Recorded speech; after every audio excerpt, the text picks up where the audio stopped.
ఏ రకంగా గొప్పగా అబద్ధాలు చెప్పగలుగుతాడు అని ఆధారాలతో సహా ఈరోజు 2 సబ్జెక్ట్స్ని టచ్ చేస్తాను. ఒక సబ్జెక్టు ఈ మధ్యకాలంలోనే చంద్రబాబు నాయుడు తానేదో చాలా గొప్పగా చేశాను అని చెప్తూ రీసర్వే మీద క్రెడిట్ చోరీ చేసే కార్యక్రమం ఏదైతే తాను చేస్తూ ఉన్నాడో ఆ క్రెడిట్ చోరీకి సంబంధించి తాను చెప్తా ఉన్న అవాస్తవాలు అబద్ధాలు ఏ స్థాయిలో ఉన్నాయి అన్నవి ఒక విషయంగా ఎక్స్ప్లెయిన్ చేస్తాను. రెండో విషయంగా ఈ మధ్యకాలంలోనే చంద్రబాబు నాయుడు పల్నాడులో ఎంత దారుణంగా ఒక సామాన్యుడిని, ఒక దళితుడిని, ఒక పేదవాడిని, మా వైఎస్ఆర్సిపి కార్యకర్తను ఎంత దారుణంగా తాను చంపించే పాత్ర పోషించాడు అన్న విషయం నిజంగా సమాజంలో ఉన్న వ్యక్తులు ఎవరైనా కూడా సివిలైజ్డ్ సొసైటీలో ఉన్న వాళ్ళు సిగ్గుతో తల వంచుకోవాల్సిన అంశం ఇది. ఈ విషయంలో నిజంగా జరుగుతూ ఉన్న అన్యాయం గురించి కూడా ప్రస్తావిస్తాను.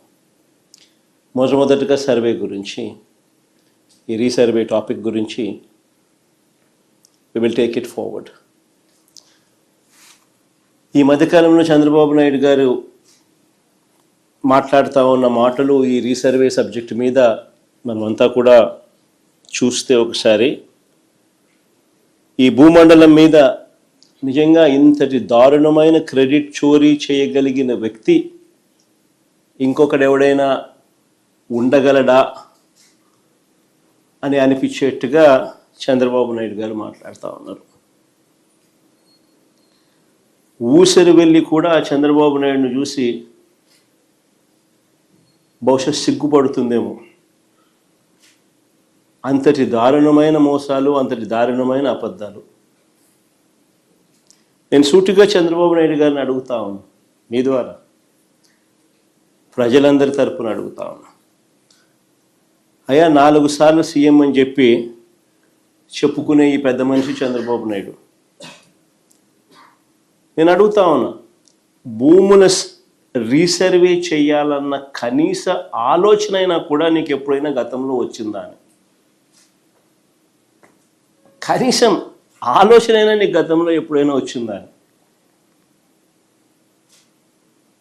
ప్రజలు ఇబ్బందుల్లో ఉన్నారు, రైతన్నలు ఇబ్బందుల్లో ఉన్నారు, రకరకాల సమస్యలు ఎదుర్కొంటా ఉన్నారు. భూ సమస్యల మీద, వారి సమస్యల మీద కనీసం నీకు ఎప్పుడైనా రీసర్వే చేయించి వాళ్ళ సమస్యలన్నీ తీర్చాలి అని చెప్పి కనీసం నీకు ఏ రోజైనా ఆలోచన అయినా వచ్చిందా చంద్రబాబు గతంలో అని అడుగుతాను.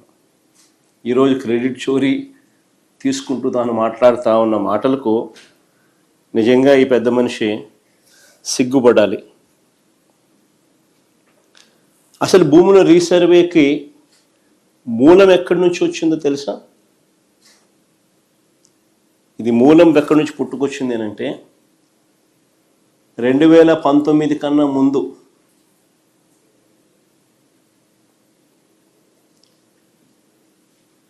నా 3648 కిలోమీటర్లు సాగిన నా పాదయాత్రలో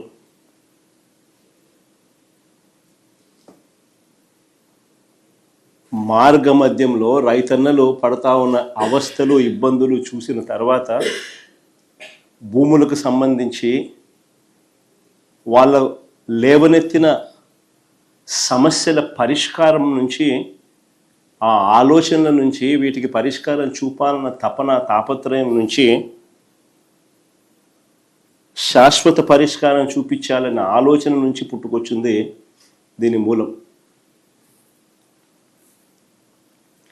అసలు ఆ రోజుల్లో చంద్రబాబు నాయుడు గారు ముఖ్యమంత్రిగా ఉన్నారు, నా పాదయాత్ర జరుగుతూ ఉంది. 2019కి ముందు రాష్ట్రంలో